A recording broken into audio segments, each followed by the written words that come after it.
خدیجۃ الکبریٰ نے نکاح کا پیغام دیا، نبی پاک صلی اللہ علیہ وسلم نے نکاح کا پیغام قبول کیا، نکاح ہوا۔ نکاح کے بعد آقا کریم صلی اللہ علیہ وسلم کی خدمت کے اندر حضرت خدیجۃ الکبریٰ نے اپنی ساری زندگی گزار دی ہے۔ جب نبی پاک صلی اللہ علیہ وسلم کی ذات پر پہلی وحی نازل ہوئی، حضور صلی اللہ علیہ وسلم اکثر جو ہے غار ہیرا کے اندر تنہائی کے اندر اعتکاف کی حالت میں رہتے۔ جب کھانا ختم ہو جاتا حضور واپس تشریف لاتے، یا حضرت خدیجۃ الکبریٰ خود حضور تک کھانا پہنچا دیا کرتی تھی۔ مختلف روایتیں ہیں، قربان جائیے۔ ایک روایت کے اندر پڑھا، بڑا سرور آیا کہ حضرت خدیجۃ الکبریٰ پیالے کے اندر حضور کی بارگاہ کے اندر پانی لے کر آ رہی ہیں۔ حضرت جبریل امین حاضر خدمت ہوئے، عرض کی اے پیارے آقا، اے پیارے حبیب، رب کائنات نے حضرت خدیجہ کے لیے سلام بھیجا ہے۔ خدیجہ آپ کی بارگاہ کے اندر پانی کا پیالہ لے کر آ رہی ہیں، اے پیارے حبیب، رب بھی سلام بھیجتا ہے اور میرا بھی خدیجۃ الکبریٰ کو سلام پیش کر دے رہا۔ اور ساتھ یہ حضرت جبریل نے عرض کی، یا رسول اللہ، میں ان کو جنت کے اندر ایک ایسے گھر کی خوشخبری سناتا ہوں جس کے اندر نہ شور ہوگا نہ غل ہوگا، کوئی وہاں پر جو ہے کوئی شور شرابہ نہیں ہوگا، آرام دہ اور پرسکون جنت کے اندر ان کو گھر کی خوشخبری سنا دو۔ وہ خدیجۃ الکبریٰ جن کو سلام رب بھیجے،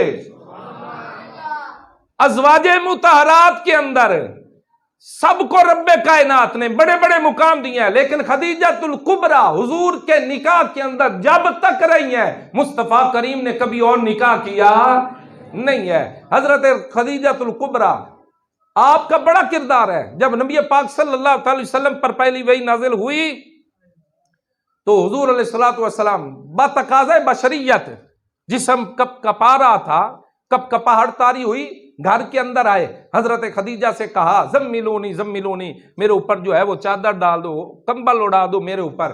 جب کمبل اور چادر جو ہے وہ حضور پر ڈالی گئی، تھوڑی دیر کے بعد حضرت خدیجہ نے عرض کی، یا رسول اللہ کیا ہوا؟ مصطفیٰ کریم نے وہ ساری جبریل والی اور ساری باتیں جو ہے وہ تفصیل کے ساتھ بیان کر دیں۔ آقا کریم علیہ السلام کی پاک بارگاہ میں عرض کرتی ہیں، یا رسول اللہ پریشان نہ ہو، اللہ آپ کو اکیلا نہیں چھوڑے گا، آپ تو غریبوں کی مدد کرتے ہیں، آپ تو یتیموں کا خیال رکھتے ہیں، بیواؤں کا خیال رکھتے ہیں، آپ مہمانوں کا خیال رکھتے ہیں، مسافروں کا خیال رکھتے ہیں، آپ تو خلق خدا کے ساتھ اچھے رویے کے ساتھ پیش آتے ہیں، ہمارا رب آپ کو اکیلا نہیں چھوڑے گا۔ جب ساری وحی کی کیفیت بتائی حضرت خدیجہ نے، کوئی شک نہیں تھا کہ اللہ نے آپ کو نبی بنا کر بھیجا ہے، صرف تسلی کے لیے مصطفیٰ کریم علیہ السلام کو حضرت ورقہ بن نوفل کے پاس لے کر گئیں۔ ورقہ بن نوفل پرانی ساری کتابوں کا عالم تھا، یعنی تورات و زبور کو جانتا تھا، اس کو زبانی یاد تھی، آنکھوں کی بینائی کم ہو چکی تھی۔ جب حضور علیہ السلام ان کے پاس تشریف لے کر گئے، ورقہ بن نوفل کو ساری بات سنائی تو ورقہ بن نوفل کہنے لگا، جس طرح مجھے بتایا گیا اگر حقیقت اسی طرح ہے تو سن لو، آنے والے وقت کے اندر آپ یعنی محمد جو ہے نبوت کا اعلان کریں گے، اور یہ کوئی عام فرشتہ نہیں ہے، یہ وہی فرشتہ ہے جو حضرت موسیٰ کے پاس بھی آیا، حضرت عیسیٰ علیہ السلام کے پاس بھی آیا، سارے نبیوں کے پاس آیا۔ اور اے حبیب، کاش کہ میں اس وقت زندہ ہوتا جب آپ کے لوگ آپ کو یہاں سے باہر نکالیں گے، کاش کہ میں اس وقت تک زندہ رہوں، پھر میں آپ کا ساتھ دوں گا، میں آپ کی ذات پر ایمان لانے والوں میں ہوں۔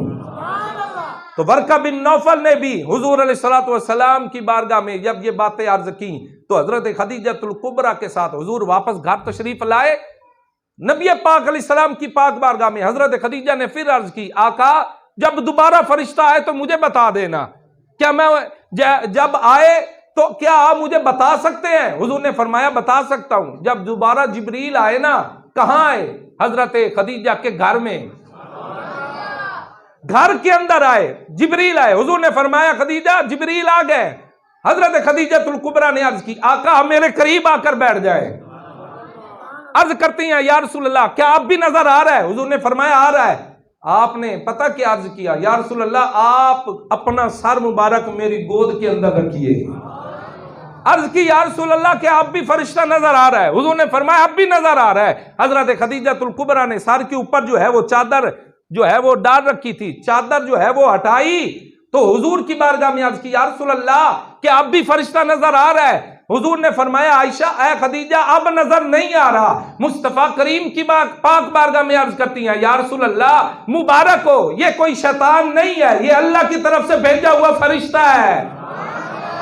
کیونکہ جو شیطان ہوتا ہے وہ سر سے ننگی عورت کو دیکھتا ہے، جو فرشتہ ہوتا ہے وہ کبھی نہیں دیکھتا ہے۔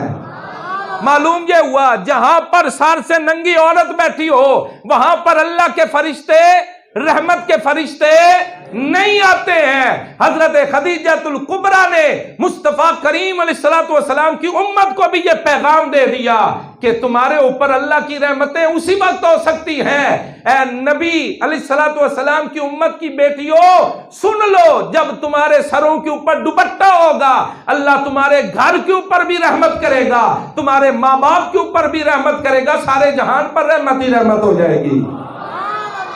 لہذا سر سے اگر ننگی عورت ہو، صرف سر کے اوپر کپڑا نہ ہو، وہاں رحمت کے فرشتے نہیں آتے۔ اور جہاں پر عورت کے جسم پر آدھا لباس رہ جائے تو ہم کہتے ہیں ہمارے کاروبار میں برکت ہو۔ وہ کاروبار کیسا ہو رہا ہے؟ جو بھی چیز چھپائی جاتی ہے جب تک کسی عورت کی تصویر نہ لگائی جائے کہتے ہیں مال نہیں بکتا۔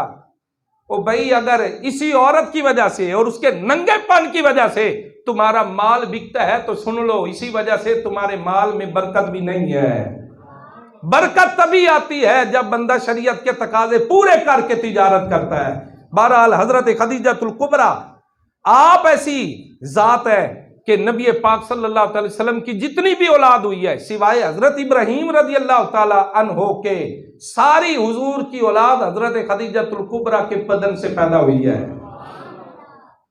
آپ کی اولاد جو ہے